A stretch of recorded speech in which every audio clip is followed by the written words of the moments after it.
श्री कृष्ण ज्ञान।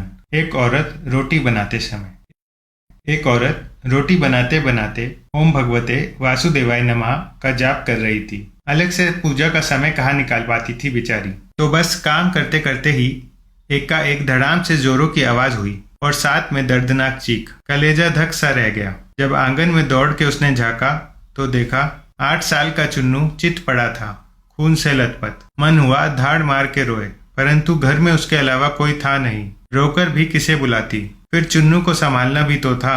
वह दौड़कर नीचे गई तो देखा चुन्नू आधी बेहोशी में माँ माँ की रट लगाए हुए है।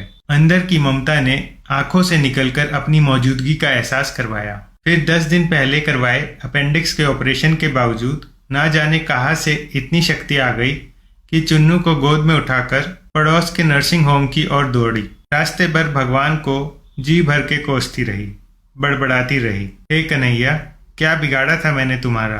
सही समय पर इलाज होने से चिन्नू बिल्कुल ठीक हो गया। चोट गहरी नहीं थी, ऊपरी थी, तो कोई खास परेशानी नहीं हुई।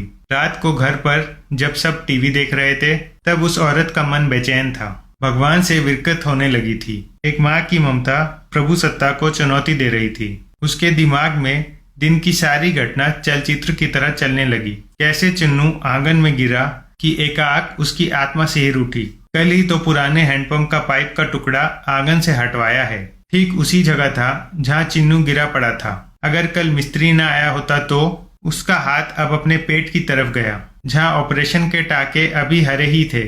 आश्चर्य हुआ कि उसने 20 से 22 किलो के चुन्नू को उठाया कैसे वो आधा किलोमीटर तक दौड़ती चली गई। फूल सा हल्का सा लग रहा था। वैसे तो वो कपड़े की बाल्टी तक छत पर नहीं ले जा पाती थी। फिर उसे ख्याल आया कि डॉक्टर साहब तो 2 बजे तक ही रहते हैं, और जब वो पहुंची तो 3:30 बज रहे थे। उसके जाते ही तुरंत इलाज हुआ, मानो किसी ने उन्हें रोक कर रखा था। उसका सर प्रभु चरणों में श्रद्धा से झुक गया। अब वो सारा खेल समझ चुकी थी। मनी मन प्रभु से अपने शब्दों के लिए क्षमा मांगी। तभी टीवी पर ध्यान गया तो प्रवचन आ रहा था। प्रभु कहते हैं, मैं तुम्हारे आने वाले संकट रोक नहीं सकता, लेकिन तुम्हें इतनी शक्ति दे सकता हूँ कि तुम आसानी से उन्हें पार कर सको। तुम्हारी राह आसान कर सकता हूँ, बस धर्म के मार्ग पे चलते रहो। उस औरत ने घर के मंदिर में झांक कर देखा। कन्हैया मुस्कुरा रहे थे।